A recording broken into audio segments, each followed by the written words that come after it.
అందరికీ నమస్కారం. వచ్చినటువంటి మీడియా మిత్రులందరికీ కూడా మా అసోసియేషన్ తరఫున ధన్యవాదాలు. అదేవిధంగా ఈరోజు మాజీ ఎంపీ గారు వంగా గీత గారికి కూడా ప్రత్యేకమైన ధన్యవాదాలు. అదేవిధంగా ఈ నెల 15వ తారీఖున రాష్ట్ర సివిల్ సప్లై కమిషనర్ గారు రాష్ట్ర కమిటీ ఏదైతే ఉందో మా రాష్ట్ర కమిటీ బృందాన్ని కొంతమందిని పిలవడం జరిగింది. ఒక ఆరు జిల్లాలకు సంబంధించి మేము వెళ్ళడం జరిగింది. 6 జిల్లాలు కాకినాడ జిల్లా, తిరుపతి జిల్లా, నంద్యాల జిల్లా, విశాఖ జిల్లా, పల్నాడు జిల్లా, గుంటూరు జిల్లా, ఈ 6 జిల్లాల వారు కూడా కమిషనర్ గారు ఈ నెల 15వ తారీఖున పిలిస్తే మేము వెళ్ళడం జరిగింది. మమ్మల్ని అయితే కమిషనర్ గారు మీతో మాట్లాడడానికి రమ్మన్నారని చెప్పి వెళ్తే సడన్ గా మంత్రి గారు కూడా వచ్చారు. మంత్రి గారితో సమావేశం మీతో ఏర్పాటు చేస్తున్నాం అని చెప్పి మంత్రి గారితో సమావేశం ఏర్పాటు చేశారు. నాదెండ్ల మనోహర్ గారితో. నాదెండ్ల మనోహర్ గారు సుమారు 11:30 నుంచి 12:30 వరకు ఒక గంట వ్యవధిలో మాతో మాట్లాడడం జరిగింది. పూర్తిగా ఈ వ్యవస్థ మీద మంత్రి గారికి ఏ విధమైన అవగాహన అయితే లేదు. ఎందుకంటే మమ్మల్ని కూర్చోబెట్టి ఈ వ్యవస్థ ఎలా వచ్చిందని మా ద్వారాగా తెలుసుకుంటున్నారు. ఆయనకి ఈ వ్యవస్థ మీద అసలు ఏ విధంగా గత ప్రభుత్వం ఏ విధంగా తీసుకుంది అని చెప్పి ఉన్నటువంటి అధికారులను అడిగి చర్చించాలి తప్ప మమ్మల్ని కూర్చోబెట్టి మాతో స్పందిస్తున్నారు. మేము ఒక్కొక్కరుగా ఈ వ్యవస్థలోకి మేము 10% సబ్సిడీ కట్టి బడుగు బలహీన వర్గాల నుంచి ఎస్సీ, ఎస్టీ, మైనార్టీ నుంచి మేము వచ్చాము అని చెప్పి మేము చెప్పాము. ఇందులో రాష్ట్ర వ్యాప్తంగా మహిళలు కూడా ఉన్నారు సార్. రాష్ట్ర వ్యాప్తంగా ఈ ఎండి వ్యవస్థ వచ్చిన తర్వాత సుమారు 78 మంది కుటుంబాలు చనిపోయారు. వారికి నష్టపరిహారం కూడా ఏమీ ఇవ్వకుండా మా వ్యవస్థలోనే అంతంత మాత్రంగా 150 వసూలు చేసి ఒక 10,000, 20,000 ఇచ్చుకోలేదని తప్ప రాష్ట్ర ప్రభుత్వాలు కూడా ఎక్కడ సహాయం చేయలేదని కూడా మేము చెప్పాము. అయితే 10% సబ్సిడీ కట్టి మేము వచ్చాము. ఈ వెహికల్ మాకు కార్పొరేషన్స్ ద్వారాగా 6 సంవత్సరాల అగ్రిమెంట్ కి సివిల్ సప్లైకి పెట్టడం జరిగింది. తద్వారా మేము అందరం కూడా కొనసాగుతున్నాం. మాకు ఇంకా 18 నెలలు వ్యవధి ఉంది. మీరు 15 రోజులకే ఈ వెహికల్స్ ని ఎలా డిజైన్ చేశారని చెప్పి అడగడం జరిగింది. 15 రోజుల తర్వాత గతంలో మాకు కొన్ని ప్రొడక్ట్స్ ఇచ్చి 15 రోజుల తర్వాత అదనంగా ఉపాధి కల్పిస్తామని కూడా చెప్పారు. కానీ పైలట్ ప్రాజెక్ట్ కింద చేశారు.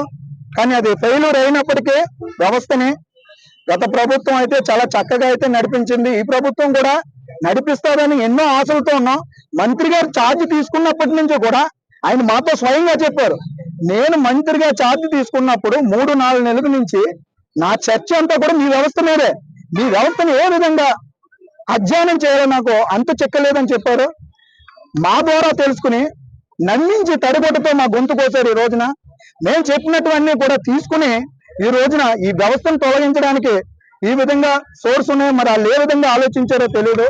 రాష్ట్ర వ్యాప్తంగా ఏ కాంట్రాక్ట్ కార్మిక సెక్టర్ లో పనిచేసిన సంవత్సర కాలానికి కూడా సాలరీ అన్నది పెంచుతారు. కానీ గత 4.5 సంవత్సరాల నుంచి ఏదైతే 18,000 ఉందో 18 వాళ్ళకే మా జీవనోపాధి సాగిస్తున్నాం.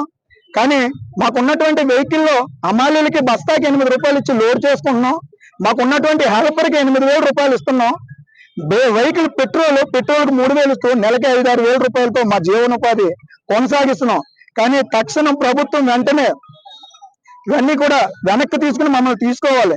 అయితే ఇక్కడ రాష్ట్ర వ్యాప్తంగా 90% సబ్సిడీ మాది. అయితే 90% సబ్సిడీకి మాకు 21,000 రూపాయలు సాలరీ అయితే 18,000 మాకు ఇస్తూ 3,000 రూపాయలు అదనంగా కార్పొరేషన్ లో అడ్డు పెట్టుకుని రాష్ట్ర ప్రభుత్వం నుంచి 5,000 రూపాయలు తీసుకుని 8,000 రూపాయలు మాకు ఈఎంఐ కడుతుంది. అయితే ఇంకా మాకు 18 నెలలు గడువు ఉంది. మా గడువు వరకు మమ్మల్ని కొనసాగించండి. తదుపరి మా సేవలు గుర్తించి అవుట్ సోర్సింగ్ లో మమ్మల్ని కొనసాగించండి. అంతే విధంగా మేమందరం కూడా ఒకటే విజ్ఞప్తి చేసుకుంటున్నాం. రాష్ట్ర డిప్యూటీ సీఎం గారికి, మంత్రి గారికి పునరాలోచన చేయండి. కొన్ని వేల కుటుంబాలు 18,000-5,000 కుటుంబాలు ఆధారపడి ఉన్నాయి. అదేవిధంగా రాష్ట్ర వ్యాప్తంగా 9,260 వెహికల్స్ గాను హెల్పర్స్ కలిపి 18,500. కానీ ఈ మంత్రి గారు స్వయంగానే ప్రెస్ మీట్ పెట్టి ఈ వ్యవస్థలో రాష్ట్ర వ్యాప్తంగా గత 4 ఏళ్లలో 200 మంది మీద 6A కేసులు పెట్టామని చెప్పారు. ఓకే, 6A కేసులు 200 మంది పేరు పెడితే మిగతా 9,000 మంది ఏం చేశారు? మిగతా 9,000 మందికి తక్షణం ఉద్యోగ భద్రత కల్పించాలి. ప్రతి వ్యవస్థలో తప్పొప్పులు ఉంటాయి. ప్రతి వ్యవస్థలో ఏ ఉద్యోగం అయినా తప్పొప్పులు ఉంటాయి, సస్పెన్షన్ ఉంటాయి. ప్రభుత్వంలోనే లోపం ఉంది. ఇప్పుడు డీలర్ వ్యవస్థ గత 40 ఏళ్ళ వచ్చినప్పటికీ గత ప్రభుత్వం 4.5 సంవత్సరాల నుంచి కూర్చోబెట్టి వాళ్ళకి ఏ విధమైన అన్యాయం చేయకుండా గత ప్రభుత్వం పోషించింది.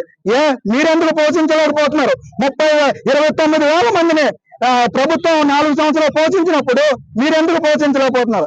తక్షణం మా ఆవేదనను తీసుకుని మమ్మల్ని అందరినీ కొనసాగించండి. అదే విధంగా రాష్ట్ర వ్యాప్తంగా మాకు బకాయిలు ఉన్నాయి. అంగన్వాడీలకు కానీ స్కూళ్ళకి కానీ స్కూళ్ళకి కానీ మిడ్ డే మీల్స్ కానీ మేమే వ్యాసన వ్యానుల ద్వారాగా డోర్ డెలివరీ చేస్తున్నాం. ప్రజల్లో కూడా గత వరదల్లో కూడా విజయవాడ ఫ్లడ్ లో కూడా 4 జిల్లాల నుంచి వెళ్ళి సుమారు 10-15 రోజులు అక్కడ డిస్ట్రిబ్యూషన్ పంపిణీ చేయడం జరిగింది ఫుడ్.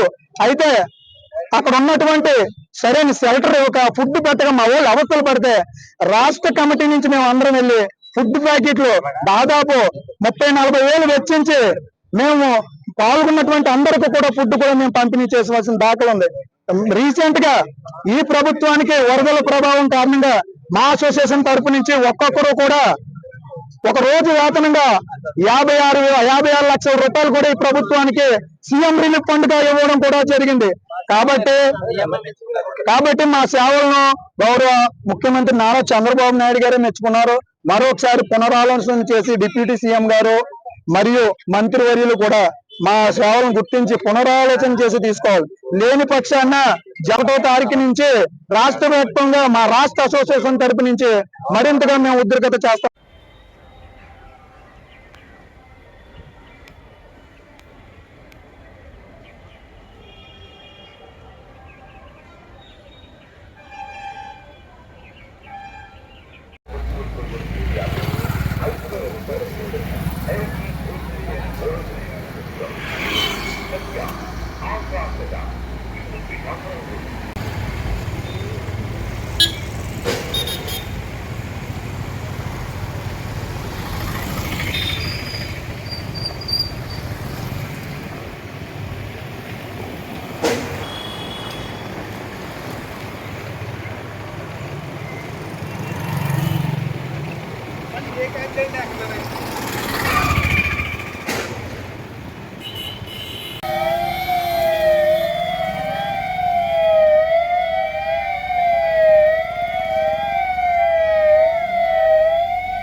కొనసాగించాలి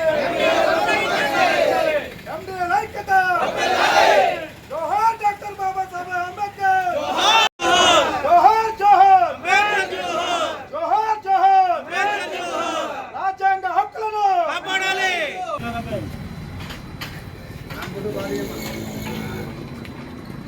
కొనసాగించాలి కొనసాగించాలి కొనసాగించాలి.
డిప్యూటీ సీఎం వెంటనే